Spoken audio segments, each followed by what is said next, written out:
নমস্কাৰ পুনৰবাৰ মোৰ চেনেললৈ সকলোকে স্বাগতম জনাইছোঁ।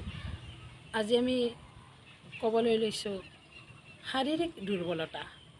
এই যে শাৰীৰিকভাৱে মানুহৰ দুৰ্বল হয়, পুষ্টিহীনতা ভোগে আৰু লগতে যেতিয়া মানুহৰ কমজোৰ হয়, তো তেতিয়া আমি কি কৰিম? তো সেই বিষয়ে আপোনালোকক ক'বলৈ লৈছোঁ আৰু আপোনালোকে ভিডিঅ'টো শেষলৈকে চাই থাকিব। প্ৰথম কথা হ'ল, আপোনালোকে খিচমিচ সকলোৱে চিনি পায়। খিচমিচ আপোনালোকে 40-50 গ্ৰাম খিচমিচ ল'ব আৰু যিটো বাকলি থকা আমাৰ বাদাম হয় আলমণ্ড, সেইটো আপোনালোকে ল'ব। 10 বা 8-10টামান বাদাম ল'ব। লৈ কেনে আপোনালোকে ৰাতি তিয়াই থৈ দিব।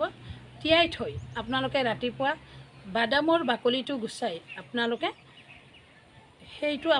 চবাই প্ৰতিদিনে খালী পেটত খাব আৰু তাৰ লগতে আপোনালোকে এৱা গাখীৰ গৰম কৰি খাব। তেতিয়া আপোনালোকৰ পুষ্টিহীনতা নতুবা শাৰীৰিক দুৰ্বলতা কমি যাব।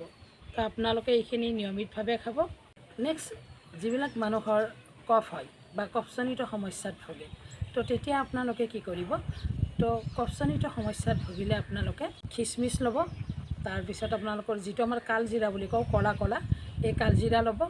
তাৰপিছত আপোনালোকে শুকান আদা ল'ব আৰু আপোনালোকে যিটো আমাৰ তুলসী পাত, তুলসীৰ পাতটো আপোনালোকে গুটিৰ সৈতে ল'ব। লৈ কেনে অৰ্থাৎ খিচমিচ, কালজিৰা যিটো আমি ক'লা জিৰা বুলি কওঁ, তাৰপিছত শুকান আদা, তাৰপিছত আমাৰ তুলসীৰ পাত গুটিৰে সৈতে, আৰু আপোনালোকে এইখিনি লৈ আপোনালোকে কি কৰিব? উতলাব, পানীত উতলাব আৰু উতলাই ধৰক আপুনি 2 গিলাচ পানীত উতলাই আপোনাৰ যেতিয়া 1.5 গিলাচ পানী আপোনালোকৰ বইল হৈ শুহি যাব, তেতিয়া আধা গিলাচ পানী ল'ব। সেই আধা গিলাচ পানীটো আপোনালোকে প্ৰতিদিনে আপোনালোকে পুৱা আৰু গধূলি খোৱা আৰম্ভ কৰক। তেতিয়া আপোনালোকে কফজনিত সমস্যাৰ পৰা আৰোগ্য পাব। আপোনালোকে বুজি পাইছে চাগে? মই আকৌ এবাৰ কৈছোঁ যে খিচমিচ, তুলসীৰ পাত গুটিৰে সৈতে আৰু লগতে কালজিৰা আৰু লগত আপোনালোকে শুকান আদা, এই গোটেইখিনি বস্তু আপোনালোকে মিহলি কৰি আপোনালোকে 2 গিলাচ গৰম পানীত উতলাব, বইল কৰিব। আৰু বইল কৰি আপোনালোকে কি কৰিব? উতলাই 2 গিলাচ পানীত 1.5 গিলাচ পানী আপোনালোকে শুকাই দিব। আধা গিলাচ যি পানী ল'ব, সেই আধা গিলাচ পানীটো আপোনালোকে কি কৰক?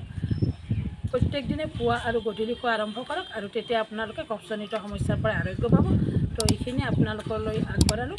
ভিডিঅ'টো ভাল পালে লাইক, কমেণ্ট, শ্বেয়াৰ আৰু ছাবস্ক্ৰাইব কৰিব।